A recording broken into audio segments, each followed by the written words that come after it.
Bonjour tout le monde et bienvenue à l'activité Connais-toi toi-même, une activité d'impact qu'on fait ensemble tous les dimanches à 11 heures du Québec, en fait, où je suis. Je suis avec vous chaque semaine depuis presque 5 ans maintenant qu'on fait cette activité-là, qui est une activité de cheminement personnel, d'exploration de soi, de vraiment de cheminement aussi qu'on fait ensemble, hein, parce que c'est une activité interactive où est-ce que selon les thématiques qui sont abordées, mais vous pouvez commenter, vous pouvez partager un petit peu vos impressions, partager aussi les réflexions que ça vous apporte, les liens que vous faites, les petits trésors, les petits bijoux que vous pouvez trouver par rapport à ces différentes réflexions-là. Bon matin, William. Donc, si vous êtes là, faites-moi un coucou dans les commentaires. Sinon, Facebook me dit pas qui est là. Je vois juste par les commentaires. Pour les personnes qui se joignent à nous, bonjour Guylaine! Pour les personnes qui se joignent à nous, parce qu'il y a beaucoup de nouvelles personnes sur la communauté Vivre à coup de cœur, ce qu'il faut savoir, c'est que ici, sur la communauté, on aborde tout ce qui touche au bien-être et à la santé mentale. Et moi, je vous accompagne là-dedans. Bonjour Hélène! Je suis intervenante sociale depuis 25 ans maintenant que j'accompagne les gens. Mon nom, c'est Stéphanie. Et j'ai décidé il y a quelques années, il y a presque 5 ans en fait, de pouvoir accompagner le plus de personnes possible, le plus largement possible. Donc oui, dans mon travail, dans mon localement, là, où est-ce que je suis, j'accompagne des gens en accompagnement individuel, j'accompagne des gens aussi en groupe dans des ateliers, des formations, des activités, des conférences, mais je fais aussi beaucoup de soutien en ligne. Puis ça, on va dire merci à l'avènement des réseaux sociaux qui nous donne en fait cette possibilité de pouvoir connecter parce qu'on est partout dans le monde. Comme je vous disais tantôt, moi je suis au Québec, sur la rive sud de Montréal. Il y a des gens qui sont de partout en francophonie mondiale qui peuvent en fait cheminer ensemble, qui peuvent partager, qui peuvent échanger ensemble sur le bien-être et la santé mentale parce que les réseaux sociaux existent. C'est vraiment, vraiment beau. Puis vous savez, hein, ici sur la communauté, je vous offre tous les jours, en fait, des outils, des exercices, des pratiques, des techniques, des différentes informations, différentes approches, toujours en lien avec comment on peut faire pour mieux se connaître et peut-être changer certaines choses, faire des choix, prendre des décisions qui sont différentes pour nous amener à vivre autre chose. Donc, il y a beaucoup d'infos. Puis c'est sûr que là, il y a vraiment beaucoup de nouvelles personnes, donc c'est pour ça que je fais un petit topo aussi. Moi, je viens de l'école du travail social, en fait, c'est ma formation en travail social. Donc ça, je vais appeler ça la base, la fondation. Dans les 25 dernières années, on a construit sur la fondation. On est allé chercher d'autres outils, d'autres approches. Donc ici, vous allez trouver vraiment du développement personnel, vous allez trouver de la philosophie, que j'aime beaucoup aussi. Vous allez trouver de la psychologie, de la sociologie, de l'importance de la société ensemble dans notre bien-être. Puis de pas juste penser à notre bien-être à nous, mais de prendre soin aussi de nos communautés, très important, on parle de ça ici. On voit aussi tout ce qui touche aux professionnels, donc la santé mentale au travail, on parle de ça, on parle d'anxiété, de dépression, on parle des fois, on veut plus, on veut plus, mais on ne sait pas par où commencer. Donc, tout ce qui touche au bien-être et à la santé mentale. Puis le dimanche matin, en fait, on utilise les cartes, qui est un autre outil, une autre pratique, une autre technique qu'on peut utiliser pour nous aider dans notre cheminement, de par sa nature ludique, de par sa nature aussi qui est non menaçante, très créative. Donc, au niveau des cartes oracles, le fait de brasser des cartes, d'en sortir 2, 3, puis de voir c'est quoi les thématiques qui sont proposées, sans nécessairement nous-mêmes y avoir pensé, sans contrôler le processus, sans dire aujourd'hui, je m'installe, puis je pense à ça. C'est correct de faire ça, c'est merveilleux de faire ça, c'est super important de faire ça. Mais le fait d'utiliser les cartes, ça nous fait explorer des thématiques auxquelles on n'aurait pas pensé. Puis là, il y a des bijoux puis il y a du trésor là-dedans. C'est ça qu'on fait tous les dimanches, en fait. Donc, je vois Nathalie qui est avec nous aussi. Bonjour. Puis aujourd'hui, en fait, j'ai eu envie de utiliser un jeu qui est vraiment un hybride parfait. OK? C'est un jeu de cartes.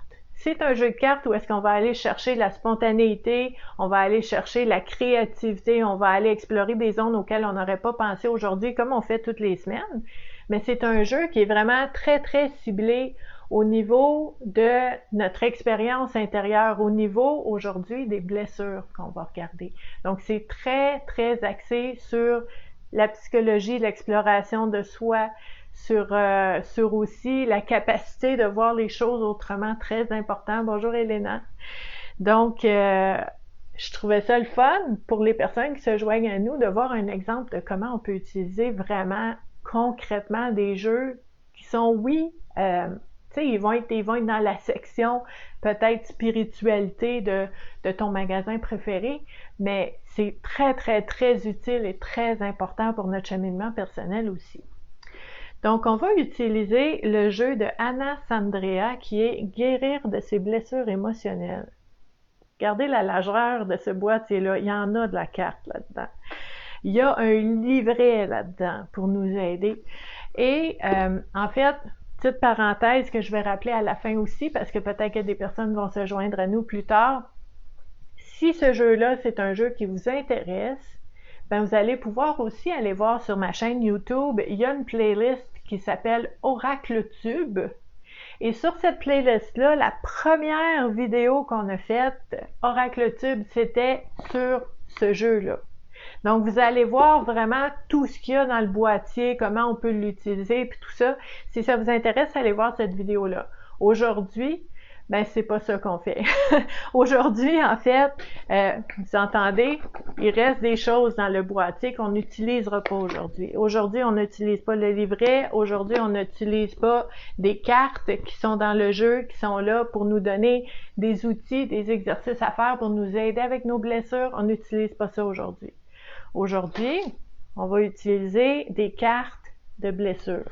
Okay? Qui vont nous parler de certaines blessures qui sont peut-être là, comme celle-ci, qui est au niveau de la capacité à prendre des décisions. Celle-ci, qui est quand notre enfant intérieur n'est pas content, des fois, ça peut faire des choses. Ici, honorer votre histoire. Vous voyez, c'est des très belles cartes. Carte de rejet, ça peut être une blessure. Carte d'engagement. L'engagement, ça peut être difficile pour certaines personnes. L'identification avec nos blessures, c'est quelque chose qui existe. Je vous en montre quelques-unes, là, juste pour que vous ayez une idée de ce qu'il y a dans ce jeu-là, la peur. La peur qui peut être un impact des blessures. Ah, celle-là, l'évitement. Regardez l'image. Magnifique. L'évitement. Ça existe. J'en ai une à l'envers ici. L'injustice. Donc, vous voyez, il y a vraiment plusieurs cartes concernant des blessures qu'on peut vivre. Et en fait, aujourd'hui, ce qu'on va faire, c'est qu'on va explorer, on va voir ce qui va sortir. Je sais pas, moi, je vais brasser les cartes tantôt, on va voir ce qui va sortir. Et on va explorer comment certaines blessures peuvent avoir un impact dans notre vie maintenant, aujourd'hui. Donc, quelles sont les blessures qu'on va explorer? Comment ces blessures-là peuvent avoir un impact dans notre vie aujourd'hui? Puis là, ça va être différent pour chaque personne. Donc, c'est sûr que le côté interactif, si vous voyez des choses, vous allez partager aussi. Moi, je vais vous dire ce qui me vient à l'esprit aussi concernant ces thématiques-là. On va voir aussi quel impact que ces blessures-là peuvent avoir dans notre vie. Puis les impacts, c'est pas toujours je vais dire négatif. En fait, positif, négatif, c'est quoi dans le fond? C'est quand les résultantes ou les conséquences de quelque chose me font plaisir ou pas. Ben, ça va être positif ou négatif. Mais en fait, les choses qui nous arrivent, les états qu'on vit sont pas nécessairement positifs ou négatifs. C'est juste qu'ils sont ce qu'ils sont. Et nous, on va mettre une étiquette là-dessus selon comment on le vit. Donc ça, c'est important, mais en fait, les impacts des blessures dans notre vie peuvent être vraiment différents, puis il peut y avoir des des façons, tu sais, des mécanismes de protection auxquels on tient, puis qu'on pense qu'ils sont vraiment bons pour nous, donc des impacts où est-ce que je me protège, puis que, tu sais, je fais attention à moi, puis ça me protège des ennuis, ben ça, tu sais, peut-être qu'on pourrait le voir comme étant positif, mais en même temps, si ça m'empêche de faire d'autres choses, ou si ça me garde dans la peur, ça peut être négatif. Donc, on va explorer tout ça. Donc, c'est ça, oui, Hélène, quand on parle de positif, négatif, c'est ce qui est agréable ou désagréable pour moi. Ça peut être aussi ce qui est confortable ou ce qui est inconfortable.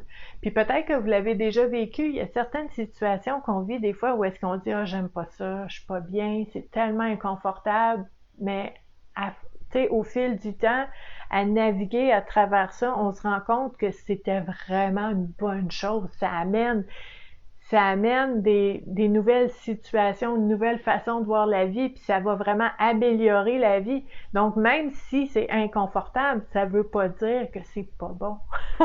Mais ça, souvent, c'est avec le recul qu'on va le voir. Parce que quand on est dedans, puis qu'on a par-dessus la tête, c'est pas bon, on n'aime pas ça. OK? Donc, agréable ou désagréable, confortable ou inconfortable, souhaitable ou ce que je veux pas, puis ça m'arrive, ben je vais mettre une étiquette différente. Très important, puis tout le monde fait ça, puis c'est correct, c'est normal parce que on a besoin, en tant qu'être humain, on a besoin d'avoir une idée claire de ce qui est devant nous. Hein? Est-ce que c'est bon? Est-ce que c'est mauvais? Est-ce que c'est quelque chose qui va m'aider? Est-ce que c'est quelque chose qui va me nuire? Puis comment on fait pour savoir ça? C'est selon notre bagage, nos expériences passées, selon nos valeurs, selon nos blessures, selon nos peurs, selon nos croyances, selon nos espoirs. Tout ça, ça joue.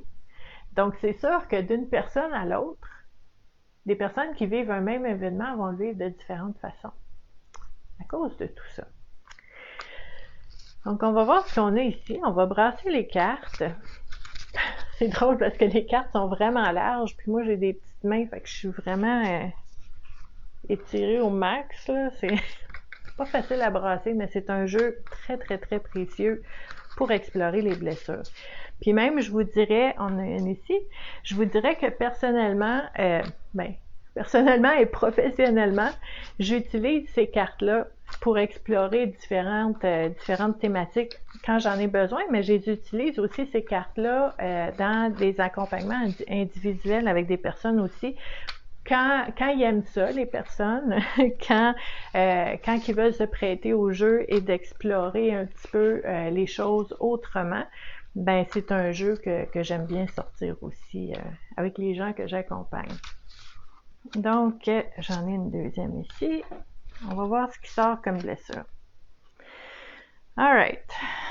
Donc, aujourd'hui, on va explorer les différentes blessures qui font en sorte que peut-être on vit des situations, peut-être qu'on vit des relations qui peuvent nous apporter beaucoup, mais qui peuvent aussi être lourdes parfois, qui peuvent nous apporter peut-être leur lot de difficultés parce que, en fait, ça c'est vraiment important, nos expériences passées, c'est pas parce que c'est passé que c'est fini.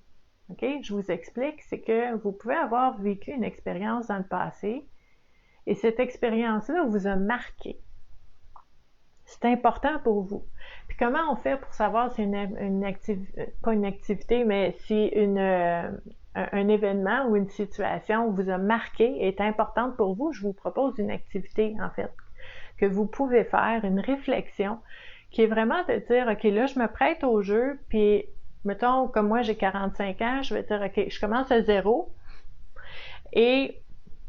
ou avant, peu importe comment vous voyez les choses, mais de dire, je fais une chronologie de ma vie, OK? Donc, ma vie, voici les moments importants. Puis les moments importants que vous allez nommer ou que vous allez écrire sont les moments qui vous ont marqué. C'est comme ça qu'on le sait. Parce que quand on fait une chronologie, par exemple, jusqu'à aujourd'hui, ben, ce qui va vous venir en tête, c'est les moments marquants.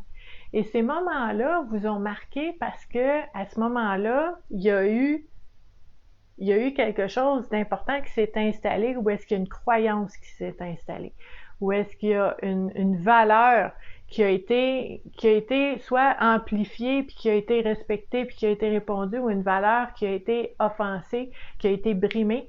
Puis là, ça laisse une marque, OK?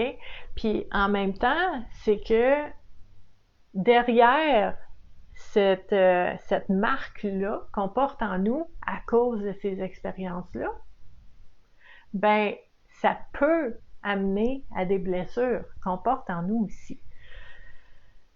Les blessures et ces marques-là, tu sais, des fois on voit des images avec des cœurs tous cicatrisés, là, puis qu'on dit « Ouf, ce cœur-là a fait la guerre, mais il est encore là, puis il aime encore ce cœur-là. » Ben, ça fait partie de cette idée de dire « Oui, j'ai des blessures, mais est-ce que ces blessures-là vont rester cachées dans l'ombre, inconscientes, et est-ce que ces blessures-là vont, même s'ils sont cachées, inconscientes et dans l'ombre, continuer de m'influencer, continuer d'avoir des impacts, faire des échos dans ma vie de tous les jours, même si c'est inconscient puis je m'en rends pas compte, il va y avoir des effets?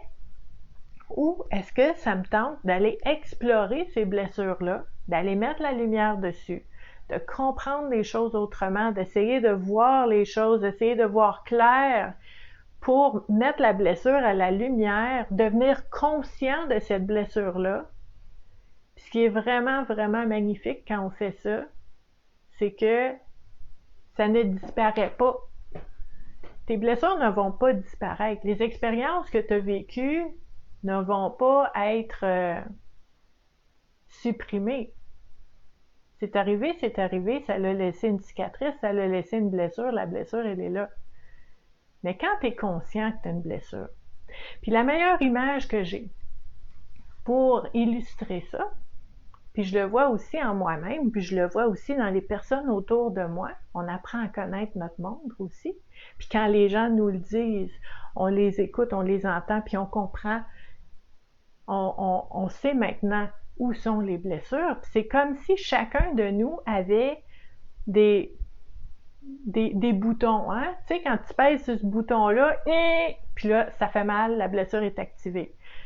Fait qu'on est plein de boutons, là, comme ça, là, qu'on peut activer. Mais quand tu es conscient que tu as cette blessure-là, ben, tu fais pas exprès pour aller gratter le bobo, puis gratter le bouton, puis peser sur le bouton de la blessure. Et quand tu es conscient qu'une autre personne porte une blessure, ben, tu vas pas aller appuyer sur son bouton de blessure. C'est pour ça que ce n'est pas facile de faire un cheminement comme ça pour aller explorer les blessures. Ça éveille plein d'affaires. C'est pas facile, mais c'est tellement utile et c'est tellement important de le faire pour ne pas être en réaction, puis ne pas se réactiver, en fait, ces blessures-là, tu sais, de façon spontanée, impulsive. Tu sais plus qu'est-ce qui t'arrive, ça te tombe dessus comme une tonne de briques, ou que, tu sais, tu réagis très, très fortement, puis tu te reconnais plus, tu comprends pas pourquoi. Apprends à connaître tes blessures.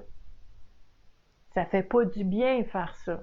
Hein? C'est déstabilisant, c'est dérangeant, c'est inconfortable, comme on disait tantôt, c'est désagréable, comme on disait tantôt, et ça mène à vraiment potentiellement plus de légèreté et de sérénité dans la vie. Parce que tu connais son haut tes blessures, puis tu peux être bienveillant envers toi-même, puis arrêter de te réactiver toi-même tout le temps, et de refuser aussi qu'on abuse de toi, puis qu'on te fasse du mal en n'arrêtant pas de t'enclencher tout le temps. En fait, quand les gens vous déclenchent dans une blessure, c'est inconfortable, c'est désagréable. Puis on aimerait mieux pas. Puis des fois, je suis très consciente aussi qu'il y a certaines personnes qui aiment ça, le drame, puis qui aiment ça, aller gratter le bobo, puis revenir sans cesse sur des affaires, puis là, ça te refait mal tout le temps. Ça existe des personnes malsaines dans notre vie qui aiment ça juste pour le fun ou pour se sentir moins seul dans leur souffrance, te faire souffrir avec eux. Ben même ça, ça te donne une occasion et une opportunité d'apprendre à t'affirmer, d'apprendre à te respecter et à te faire respecter, à dire ça, j'accepte ça dans ma vie, ça, j'accepte plus ça dans ma vie, c'est fini. Mais avant de faire ça, faut savoir, elle est où ta limite, faut te connaître toi-même.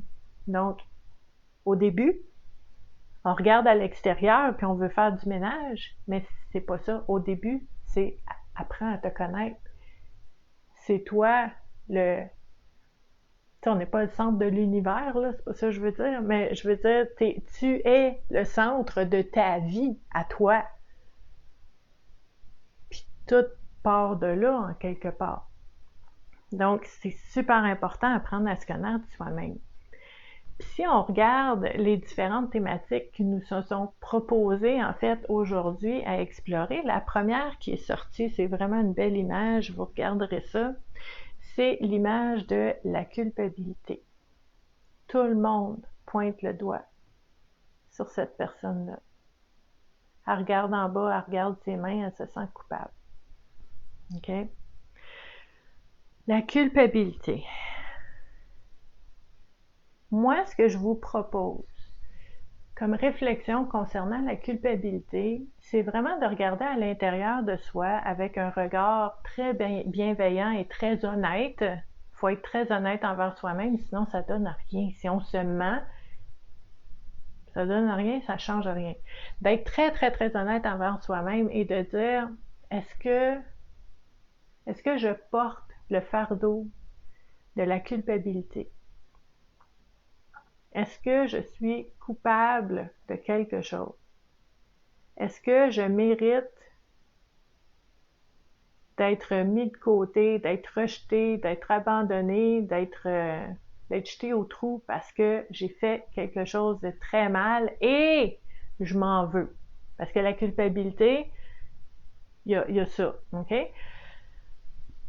Puis si on pense à notre vie, puis que vous regardez en arrière, puis il y a certaines situations que vous dites oui, j'ai fait quelque chose dont je suis pas fière. J'ai fait quelque chose qui va contre mes valeurs. Donc, je me rends compte que, tu sais, j'ai pas fait ce qu'il y avait de mieux dans cette situation-là. J'ai manqué mon coup, j'ai fait une gaffe, j'ai fait une erreur grave, peut-être qu'il y a eu des impacts sur d'autres personnes, et je me sens coupable. Ça se peut. Puis, en fait, la culpabilité qu'on ressent à ce moment-là, elle n'existe pas pour utiliser cette culpabilité-là et en faire notre propre prison, notre bourreau de torture pendant toutes les années à l'avenir. C'est pas à ça que ça sert la culpabilité. La culpabilité, c'est un message. Je me sens coupable. Je capte le message et je me pose la question, qu'est-ce que je fais avec ça maintenant? Comment je peux faire pour réparer? Comment je peux faire pour faire mieux à partir de maintenant? Ça effacera jamais ce qui a été fait avant, comme on a dit tantôt. Mais aujourd'hui, je peux faire mieux. Aujourd'hui, je peux faire autrement. Et j'utilise ce sentiment, ce message de culpabilité-là pour changer les choses et devenir plus proche, plus en cohérence avec mes valeurs, puis avec ce qui est important, puis de façon à donner plus de légèreté et de joie aux autres. Ce que ça va faire, c'est que ça va m'apaiser moi. Donc, la culpabilité n'est pas là pour être réactivée tout le temps. Quelqu'un là qui vient vers toi et qui essaie tout le temps de réactiver, puis te dire, te rappelles, t'as fait ça, toi. Te rappelles, t'étais pas correct, hein? Te rappelles comment tu m'as fait mal? C'est pas sain, ça. C'est pas sain pour toi, puis c'est pas sain pour la personne qui nourrit, qui cultive, qui fait grandir son sentiment de de souffrance, puis d'être victime. Puis on a parlé cette semaine de triangle, sauveur, victime, bourreau. S'il y a une victime, 100% sûr qu'elle va trouver c'est qui le coupable. Puis toi, si tu te sens coupable, peut-être que c'est vrai. Peut-être que c'est vrai que tu as fait quelque chose. Mais cette prise de conscience-là n'existe pas pour te torturer toute ta vie. Cette prise de conscience-là existe pour faire mieux maintenant. Donc, la culpabilité, qu'est-ce que je fais avec ça? OK? Super important. Puis peut-être que il y a des personnes dans votre entourage qui vous culpabilisent pour quelque chose que vous avez analysé de tous les côtés avec beaucoup de recul. Vous en avez parlé avec des personnes de confiance. Vous avez vraiment là, fait une grosse remise en question. Vous dites, ça se peut que j'ai fait quelque chose. Puis si j'ai fait quelque chose, oh mon Dieu, je vais essayer de réparer puis tout ça. Mais de tous les angles que vous le regardez, vous dites, j'ai rien fait. J'ai rien fait. Je me sens pas coupable parce que j'ai rien fait. Mais même si quelqu'un te rend coupable de quelque chose et te blâme, si toi, dans ton cœur à toi, dans ton expérience à toi, tu sais que tu n'as rien fait, c'est pas lui a raison, lui a tort, là. C'est que toi, tu ne prends pas cette culpabilité-là, puis la prendre pour toi, puis la garder, puis la mettre sur toi comme un manteau pour le reste de ta vie, parce que elle ne t'appartient pas. Donc, quelqu'un peut te blâmer sans que tu sois coupable. Puis c'est correct, parce que la personne a le droit de ressentir ce qu'elle ressent. Toi, tu as le droit de regarder la situation puis de dire de tous les côtés que je l'analyse, de toutes les façons que je la vois. J'ai beaucoup d'empathie puis de capacité de me remettre en question, puis I just don't see it, je le vois pas. Ben c'est correct. Puis tu as le droit d'être en paix. Puis tu as le droit d'être serein. Même si l'autre personne te blâme pour quelque chose. Hey, c'est gros, là, c'est élevé ce que je vous dis là. Mais ça existe, OK? Puis quand on parle de culpabilité, on parle souvent d'excuses et de pardon, OK? Tu peux te pardonner toi-même, même si une autre personne ne te pardonne pas.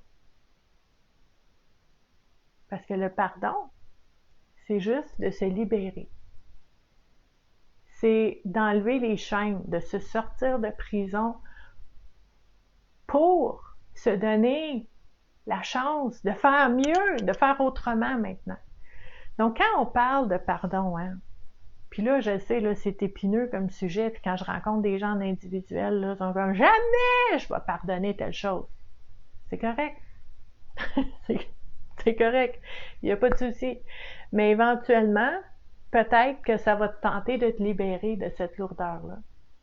OK? Donc, on peut pardonner à quelqu'un sans même lui dire qu'on lui a pardonné. Moi, j'ai pardonné à des gens qui savent même pas que je leur ai pardonné, mais moi, je suis légère, puis eux autres sont bien. Tout le monde est content. Bien correct. OK?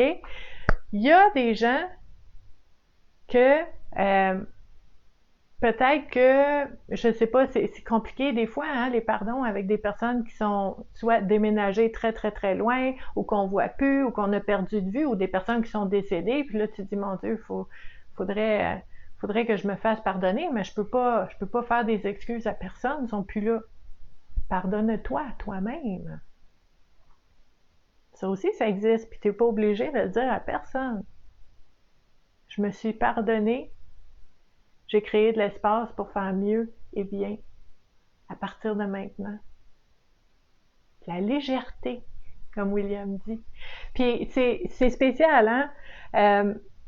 Je sais très bien que ce qu'on dit en ce moment, c'est des gros sujets qu'on explore, là. Mais il peut y avoir de la légèreté dans ces sujets-là aussi, si on s'accorde la permission de se pardonner. Puis écoutez, il y a des gens des fois, là, il y a des gens des fois qui ont vécu des situations, des expériences horribles, OK? Je pense à de l'abus, de la violence, de l'inceste, de la violence conjugale. Tu sais, peut-être que ça ne tente plus de voir cette personne-là, hein? Et puis dans ta vie, ça ne te tente plus de la revoir, mais tu as besoin de faire un exercice de pardon. Tu n'es pas obligé de parler à cette personne-là puis dire « je t'ai pardonné ». Tu n'es même pas obligé de dire « tu le fais pour toi ». Tu te libères. Tu te donnes de la légèreté. Marc qui dit « j'ai pardonné le suicide de ma mère ». J'ai des frissons parce que c'est quelque chose que tu fais pour toi. Et je reviens encore à notre première situation. Si vous regardez la situation puis vous dites c'est vrai que j'ai fait quelque chose qui est pas correct, puis je regrette, ben tu vas pas te taper sur la tête pendant 100 ans, puis dans les prochaines vies, puis à tout jamais. Quand tu as une prise de conscience comme ça, c'est le moment de dire « OK, je vais faire mieux. Pardonne-toi. Enlève cette lourdeur-là. Enlève ce fardeau-là.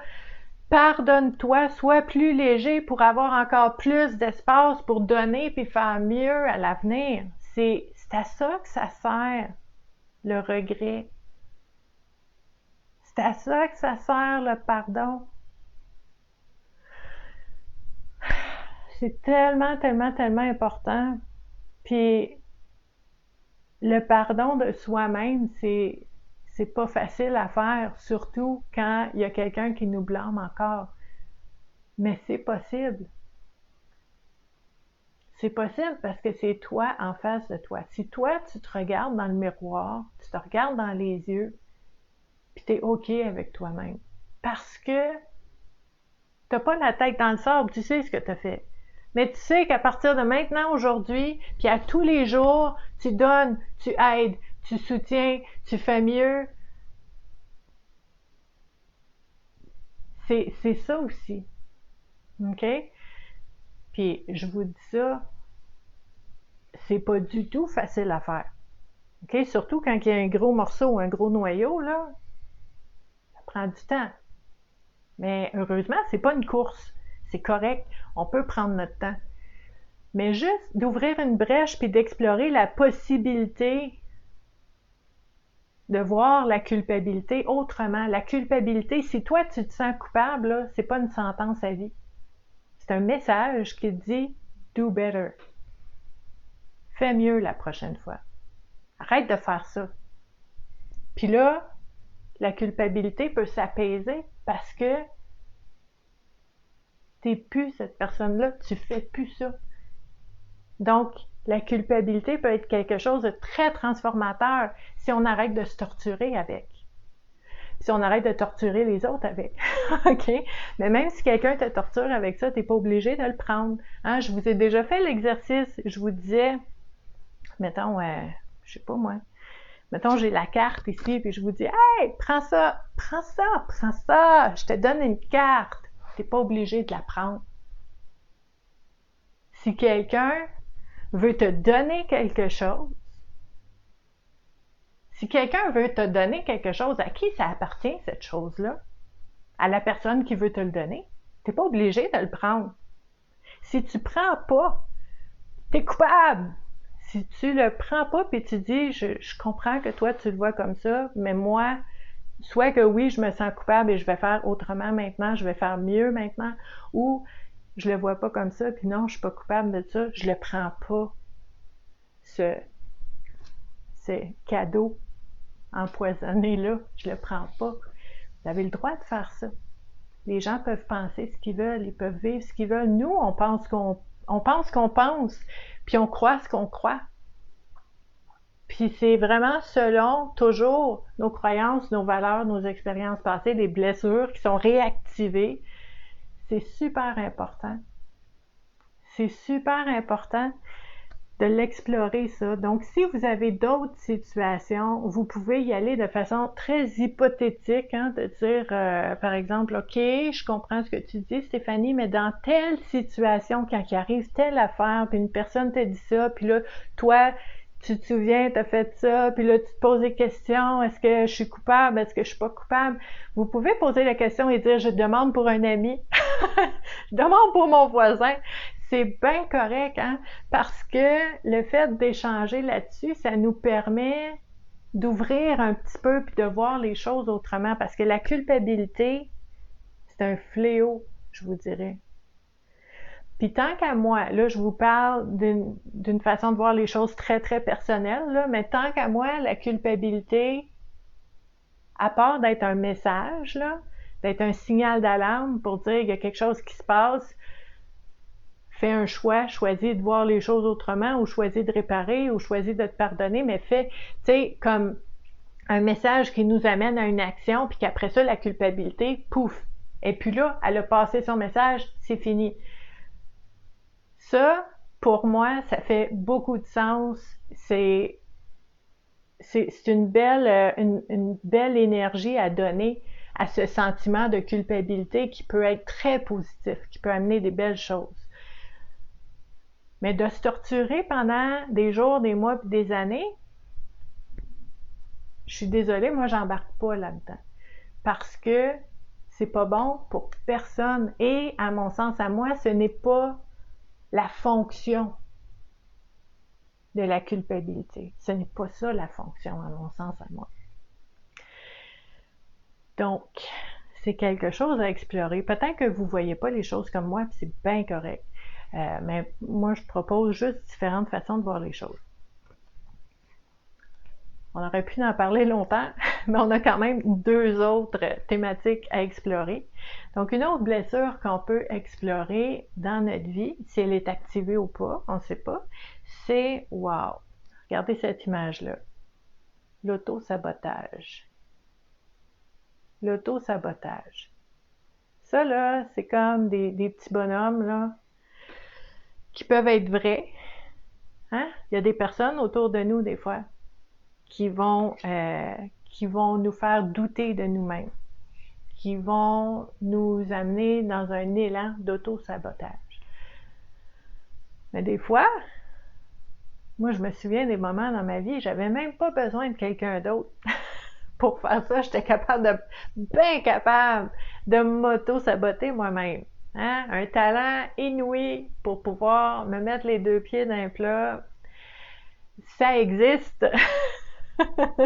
Donc oui, on peut utiliser des paroles de d'autres personnes, des regards, des jugements des autres, des évaluations des autres et d'utiliser ça pour se freiner, pour s'auto-saboter, pour s'empêcher de vivre tout ce qu'on peut vivre et s'empêcher d'être tout ce qu'on peut être.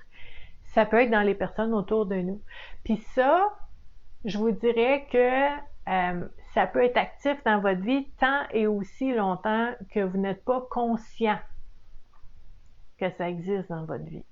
Aussitôt que vous voyez clairement, vous devenez conscient des personnes dans votre vie qui vous mènent à douter de vous. Tu sais, il y a des gens qui aiment ça, nous faire souffrir, là, ça existe, ça. On souhaite ne pas en avoir trop dans notre vie. Mais des fois, ça fait tellement longtemps que c'est comme ça, on s'en rend même plus compte, on voit pas clair. Mais la conscience, la prise de conscience de dire « Hey, je me rends compte que cette personne-là est tout le temps en train de me démolir. » La journée que vous prenez conscience de ça, il y a une personne de moins qui va vous manipuler puis essayer de vous démolir. Parce que vous êtes conscient, vous l'avez vu.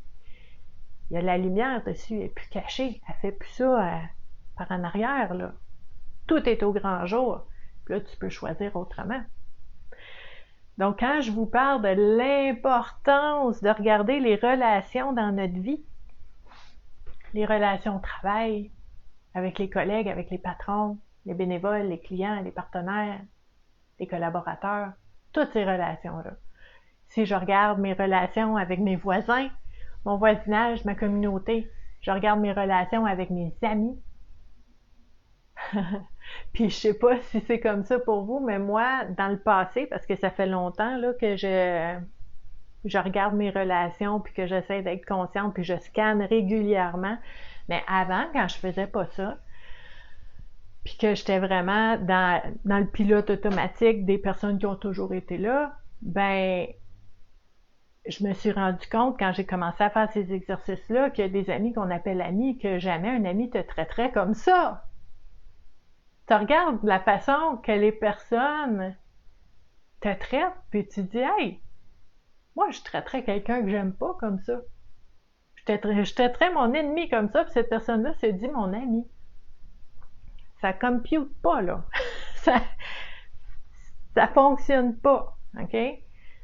Ben, c'est parce qu'il y a quelque chose à explorer, là.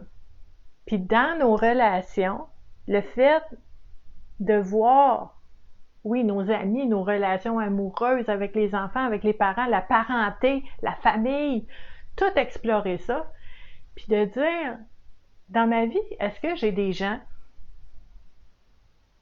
qui ont toujours été là, peut-être, hein? qui ont toujours été là, on se pose pas de questions, ça a toujours été. Ou peut-être qu'il y a des gens qui disent m'aimer, qui répètent m'aimer, qui me flattent les cheveux, puis qui me font des câlins, puis qui me disent je t'aime, je t'aime, je t'aime, puis il y a tout le temps un couteau dans le dos. Il y a tout le temps une souffrance, il y a tout le temps un petit gratter le bobo, essayer de me faire mal. Si ça compute pas, là, c'est parce que c'est pas vrai. La personne peut penser qu'elle t'aime, mais quand tu aimes quelqu'un, tu es aimable avec. OK? Donc, on a le droit, quand on fait ces prises de conscience-là, de choisir d'arrêter l'auto-sabotage, qui est notre deuxième carte, et de dire, ben, je vais faire du ménage dans les personnes autour de moi. Parce que moi, ça ne me tente plus de vivre ça. Moi, ça me tente d'avoir des personnes qui m'aiment, qui agissent comme des personnes qui m'aiment. OK? Puis tu as le droit de choisir ça. Puis là, on en parle souvent, ça, dans le groupe Self-Care, prendre soin de soi. En fait, c'est pas toujours facile à faire parce que des fois, c'est des personnes, comme je disais, qui ont toujours été là. Puis on peut pas toujours, tu sais, les gens vont dire des fois couper les ponts, couper les liens, fermer la porte. Si on peut, puis c'est ça qu'on sent qu'on doit faire, on peut certainement le faire. Il n'y a pas de problème. Puis on n'a pas à se justifier. C'est malsain pour moi, c'est toxique pour moi, ça me pourrit la vie, j'en veux plus, je ferme la porte. Si tu peux. Dans certaines situations, il y a des gens qui vont me dire je peux pas, pour différentes raisons. Ben heureusement, il y a d'autres façons d'agir qui peuvent aider. Tu n'es pas obligé de fermer la porte, de couper le pont complètement, OK? De couper les liens. Tu peux mettre la distance. Tu vois ces personnes-là moins souvent.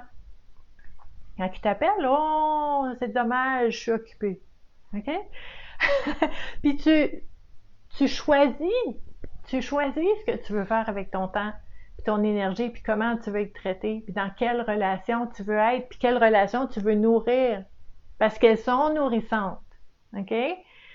Donc, c'est vraiment ce choix de dire, il y a des personnes que je veux voir le plus souvent possible parce que c'est vraiment simple, puis je sens que c'est vraiment sincère, c'est honnête, c'est réciproque, c'est bienveillant, c'est plein d'amour. Puis avec les personnes que vraiment ça fonctionne pas, je peux fermer la porte, c'est fini, ça arrive, OK?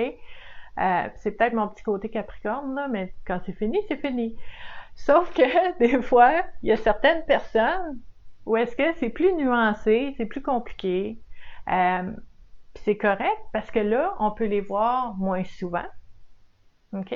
Donc, dans la fréquence, tu vois ces personnes-là moins souvent, fait que ça te gruge moins, puis ça vient moins jouer dans tes doutes puis dans tes blessures, OK? Ou tu peux aussi les voir moins longtemps. Si tu es habitué de passer, mettons quelqu'un qui habite un peu plus loin, là, puis tu te dis, ben d'habitude, quand je les vois, ces gens-là, je les vois pendant 3-4 jours. Puis à la fin des 3-4 jours, là, je suis nulle, je vaux rien, je me sens poche, puis je me sens tout le temps attaquée, que ça donne d'aller là. Sauf que peut-être que cette personne-là est importante pour toi quand même, hein? Il y a quand même... des fois, c'est compliqué, comme je vous dis. Mais au lieu d'y aller pendant 4 jours, 4 fois par année, ben je vais peut-être y aller pendant 3 jours, 2 fois par année. Tu vois-tu, tu viens de te sauver de la souffrance puis de la douleur. Donc ça, c'est super important. Puis Elena évite parce qu'elle l'a vu avant que je le dise. Moi, j'aime beaucoup la troisième option qui est un combo moi je me dis, pourquoi choisir quand on peut avoir les deux? Tu peux les voir moins souvent et moins longtemps. Ah ah!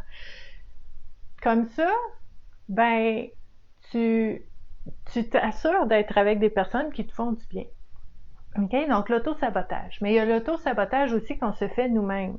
Puis ça me ramène à la première carte de culpabilité. Quand tu es perfectionniste et que tu voudrais ne jamais faire d'erreur, ne jamais faire de gaffe, ne jamais avoir de défi, de toujours avoir la bonne réponse et la bonne solution et de poser le bon geste et de dire le bon mot, ben ça se peut que tu sois très dur envers toi-même, puis que tu sois très exigeante envers toi-même, puis que ça te mène à l'auto-sabotage parce que là, tu dis, moi là, j'ai tellement peur que je fais plus rien. Je fige, je bouge plus, je parle plus, je fais plus rien, comme ça, je suis sûre que je ferai pas de gaffe. T'es pas plus avancé, là. OK? Très, très, très important d'aller explorer ça. Très important d'aller explorer ça pour sortir de l'auto-sabotage, mais aussi de refuser que les autres te fassent du mal. OK? Très, très, très important, puis peu importe c'est qui. Ce sera peut-être quelque chose à explorer à un autre moment aussi, mais si jamais vous voyez d'autres façons aussi d'explorer cette thématique-là, vous pouvez la laisser en commentaire. La dernière thématique qui est sortie, j'adore ces cartes-là, elles sont tellement belles, regardez l'image de ça. Dernière blessure qui est ressortie à explorer, les croyances limitantes. Elle est prise dans son bol, elle est prise dans une prison. OK? Et nos croyances limitantes sont notre prison. Peu importe que tu crois, que tu es convaincu que tu es capable, ou que tu crois et que tu es convaincu que tu ne seras jamais capable, dans les deux cas, tu as raison. Parce que tu as une croyance. Puis cette croyance-là peut être limitante. Ça peut être quelque chose qui va t'empêcher de vivre quelque chose que tu veux vivre, qui va t'empêcher de t'affirmer, de dire ce qu'il faut pour te faire respecter dans une relation parce que tu as la croyance limitante que ce que tu as à dire, c'est pas important puis ce que tu as besoin, ben, très secondaire. Puis tu vas agir selon cette croyance-là. Puis tu vas aussi avoir les conséquences de cette croyance-là. Donc, les croyances limitantes sont vraiment, vraiment, vraiment lourdes à porter. OK? Puis oui, comme Hélène dit, des fois, ça va être une croyance qui nous a été apportée par nos parents ou par nos professeurs ou par des personnes proches de nous quand on était jeune. Puis, tu sais, quand on est jeune, on sait pas, on vient d'arriver, hein? On connaît pas ça, on vient d'arriver, on est tout jeune. Fait qu'on regarde autour de nous, puis on regarde les personnes qui prennent soin de nous, puis on prend leurs croyances comme étant la vérité ultime, la seule vérité. Puis on s'accroche à ça parce que, en tant qu'enfant qui vient d'arriver, puis on sait pas trop qu'est-ce qui se passe ici, puis comment vivre, puis comment se protéger, puis comment être en sécurité, on ne sait pas. Donc, on regarde les adultes autour de nous, puis on dit « Oh, c'est comme ça ». Puis on prend ça, on l'embarque. Hein? Moi, je vois ça comme si on est un enfant avec un petit panier d'épicerie, on se promène, on regarde autour, puis toutes les personnes qu'on aime, puis qui nous protègent, ou qui devraient nous aimer et qui devraient nous protéger, on les regarde, puis on dit « Oh, OK, ça, il pense ça, je le prends, je l'embarque, je le mets dans mon panier. » Puis là, ben, je vois une autre affaire, puis là, « Oh, ça, on n'aime pas ça. OK, je vais m'en souvenir, je mets dans mon panier. » Puis on se ramasse avec un panier rempli au fil des ans de nos propres expériences aussi, puis de ce que nous, on a appris, puis on met ça dans le panier, OK? On fait nos courses, on met ça dans le panier, on a appris des choses. Mais il y a des choses dans notre panier qui ne devraient pas être dans notre panier, OK? C'est des choses qu'on a achetées, c'est des choses qu'on a pris sur nous quand on savait pas, on n'avait pas d'autres options. Il n'y avait pas Il n'y avait pas d'autre façon de voir les choses, il y avait juste ça, puis on l'a pris. Mais c'est pas facile enlever ça de notre panier parce que on a l'impression qu'on sera plus en sécurité puis qu'on va être en danger si on enlève ça. Parce que ça vient de loin. C'est nos premières croyances. Mais ce ne sont pas nos croyances. Ce sont les croyances de d'autres personnes. Puis ça, Hélène, là, tu parles du fait que c'est très difficile de s'en libérer, là, puis de savoir qu'est-ce qui est moi, puis qu'est-ce qui est un autre, puis qu'est-ce qui vient de quelqu'un d'autre. Puis des fois, moi j'appelle ça des échos. Il y a comme des échos de d'autres personnes dans nos pensées, dans notre raisonnement, dans nos émotions. Puis tu dis, je sais que c'est pas à moi ça, c'est pas moi, mais c'est tellement présent, c'est tellement fort que j'ai peur de l'enlever parce que j'ai peur que ce soit important. J'ai peur d'en avoir besoin plus tard. Si je l'enlève, puis j'en ai besoin plus tard, oh, je vais faire quoi? Mais il y a plein d'autres choses dans ton panier, il y a plein d'autres outils. Et ce qui est magnifique, c'est que tu vas apprendre plein d'autres choses aussi à partir de maintenant et tous les jours. Fait que ça, quand on parle des croyances limitantes, ben, c'est vraiment d'explorer, est-ce que je porte en moi des traces? Moi, j'aime beaucoup la symbolique, j'aime beaucoup l'imager, puis je me dis, est-ce que je porte en moi des traces ou des échos ou des marques? Ou est-ce que je ressens en moi l'aura de quelqu'un d'autre dans ma vie qui a déjà été là, puis qui influence mes choix, mes décisions? Puis comment je fais pour revenir à moi-même? C'est ça qui est important. Puis quand on pense à nos croyances limitantes, on veut pas juste les sortir du panier, les supprimer, les enlever. Parce que peut-être que vous avez déjà entendu l'expression que l'univers n'aime pas le vide. OK? Tu peux pas juste prendre quelque chose puis l'enlever. L'idée, puis je vous le dis parce que je travaille beaucoup ça avec les personnes que j'accompagne, c'est de devenir un adepte de remplacer. Tu vas prendre une croyance limitante, une croyance qui n'est pas vraie, et tu vas la remplacer par qu'est-ce qui est vrai. Fait que là, il n'y a pas de vide.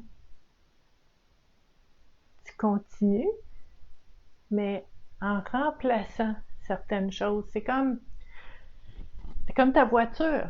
Quand ton véhicule a un problème, ben, tu vas l'amener au garage, puis tu vas changer des pièces. Tu vas pas juste enlever le carburateur, enlever le moteur, enlever les roues, puis t'en retourner comme ça. Ça ne fonctionnera pas. Tu vas remplacer les pièces qui ne fonctionnent pas, qui ne fonctionnent plus, qui sont rouillées, qui font du mal, qui sont dangereuses. Tu vas pas juste les enlever, tu vas les remplacer. Puis je reviens à notre première carte. Pour faire mieux. Pour être mieux. Ah, hey! Ça, là, j'étais très consciente en sortant ces cartes-là ce matin que ça allait être une grosse matinée. Parce que ce jeu-là va chercher vraiment dans des thématiques à explorer qui sont assez intenses, des fois assez profondes. On va jouer dans nos blessures, hein? Mais c'est tellement, tellement précieux de le faire, puis de faire ces prises de conscience-là. Moi, je peux vous dire que juste en jasant avec vous, j'ai vu des choses.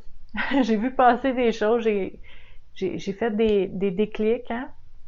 Je sais pas pour vous, je sais pas pour vous si c'est pareil. Des fois, ça peut être en y revenant ou en y pensant plus tard, mais j'ose espérer que en fait, une activité comme ça puisse vraiment vous apporter une autre façon de voir les choses, de faire des prises de conscience et de vivre les choses autrement à l'avenir.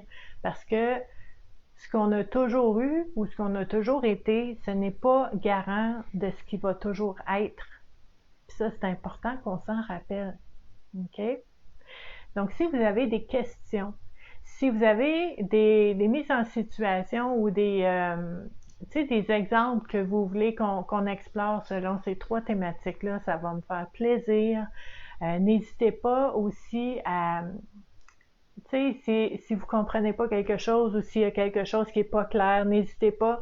Je suis là pour vous aussi, pour pouvoir explorer ça. On fait ça ensemble à toutes les semaines. Je vous invite aussi à partager la vidéo. Je sais que c'est très précieux puis que ça l'aide beaucoup de personnes. Donc, si on peut aider, en fait, encore plus de personnes à faire des prises de conscience et à voir les choses autrement, c'est juste merveilleux. Donc, vous pouvez m'aider à faire ça. Et je vous remercie d'avoir été là. Puis je vous dis à dimanche prochain pour une autre activité Connais-toi toi-même. Puis là, c'est un peu étrange, là, mais ça me tente de finir cette activité-là en vous montrant. J'ai mis un de mes chandails préférés aujourd'hui. Puis dans tous les cas, peu importe ce que vous faites, je trouve qu'un beau mantra à se rappeler, puis là c'est en anglais, je suis désolée, là, mais c'est vraiment choose love. Donc, de choisir l'amour, choisir de s'aimer, choisir des gens, d'aimer les gens qu'on aime, d'agir comme si on les aimait avec les gens qu'on aime et de s'aimer soi-même aussi.